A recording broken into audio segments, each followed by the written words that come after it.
প্রতিদিনের একঘেয়েমি এবং কর্মব্যস্ত জীবনের ক্লান্তি ঘোচানোর একমাত্র উপায় হলো ভ্রমণ।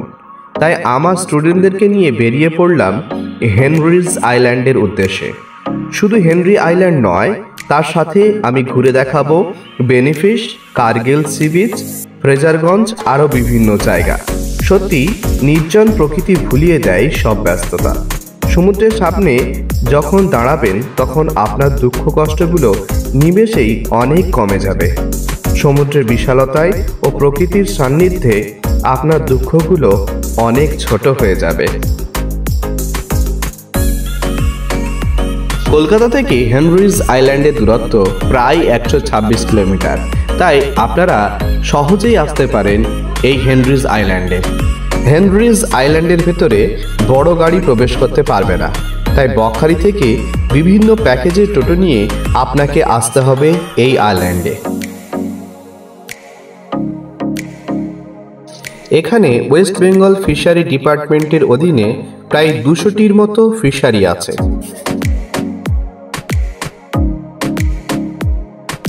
গাড়ি পার্কিংয়ের জায়গা থেকে সি বিচ প্রায় 2 কিলোমিটার দূরে।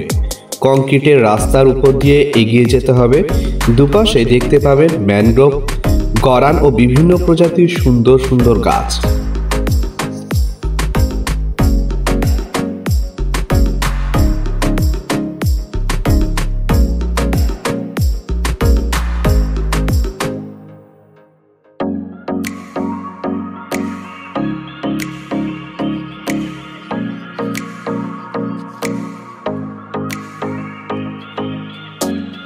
এখানে একটা বোর্ডে কিছু সতর্কীকরণ করা আছে এবং কাঠের পোলের উপর দিয়ে আপনাকে অনেক সতর্কতার সঙ্গে এগিয়ে যেতে হবে।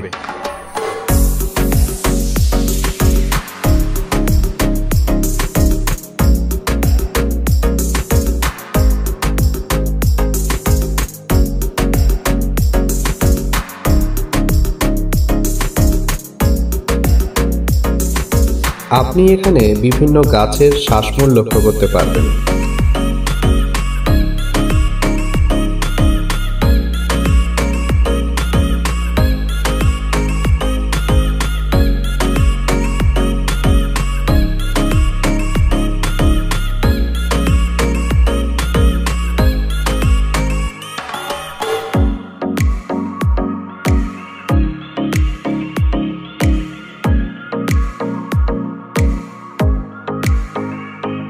এখানে কয়েক কিলোমিটার জুড়ে ম্যানগ্রোভের জঙ্গল দেখতে পাবেন।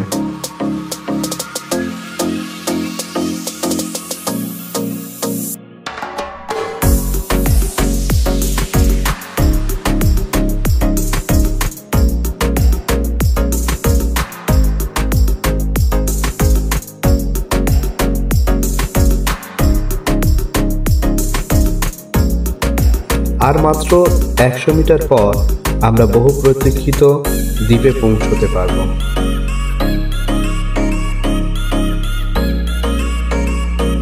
অবশেষে আমরা পৌঁছে গেলাম হেনরিজ আইল্যান্ডের সি বিচে।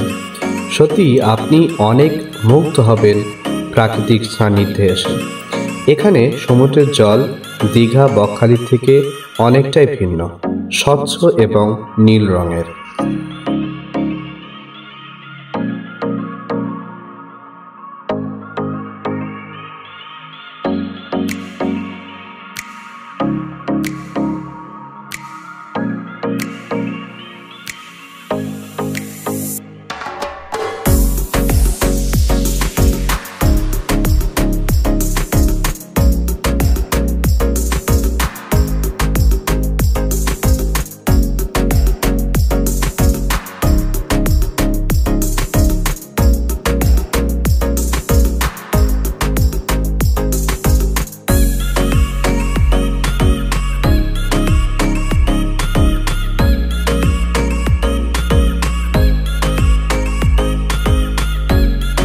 এই সমুদ্রের কাছে এসে মনে পড়ে যায় জন ম্যাসফিল্ডের কবিতা সি ফিভার।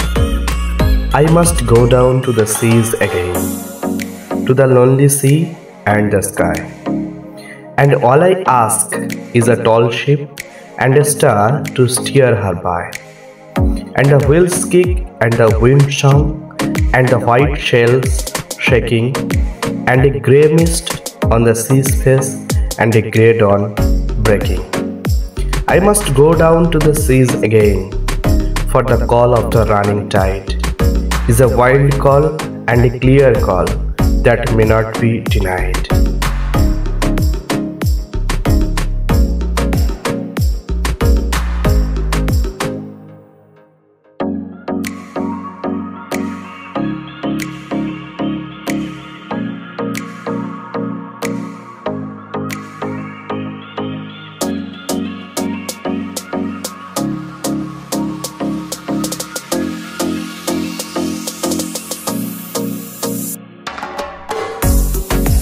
এবার আমরা এই সি বিচ থেকে বের হয়ে বেনিফিশের উদ্দেশ্যে রওনা দেব।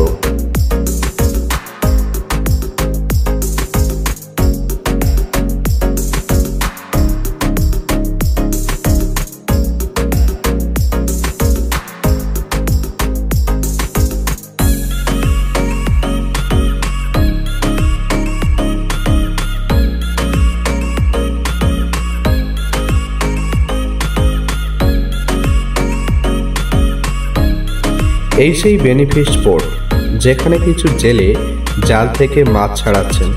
এই মাছগুলি শুকিয়ে পরে শুটকি মাছও তৈরি করা হয়।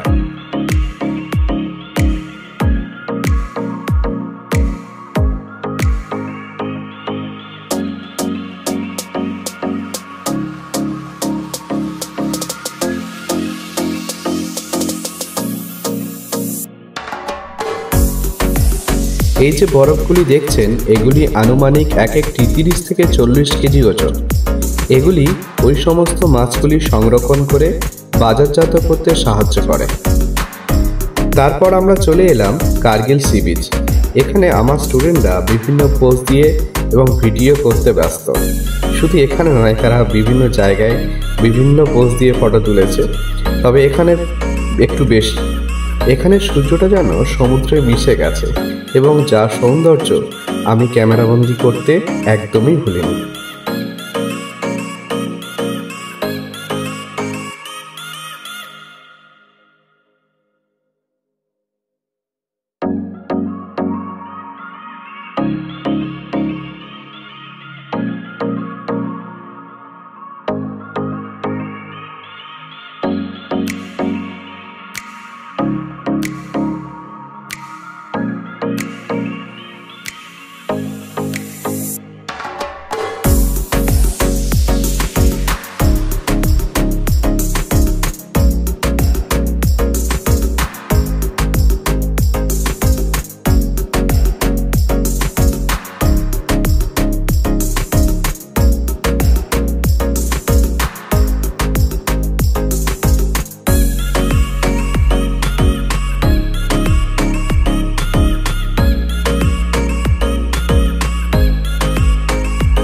এবার আমরা চলে এলাম ফ্রেজারগঞ্জ।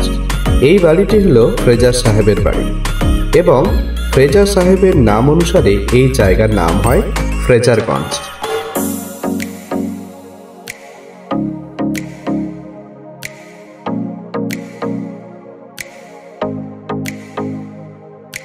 এই মাটির ঢিবিগুলি কয়েক বছর আগে আদৌ ছিলই না। এই জায়গাটি নতুন করে সংরক্ষণ করা হচ্ছে।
দূরের এগুলি সব হলো উইন্ডমিল।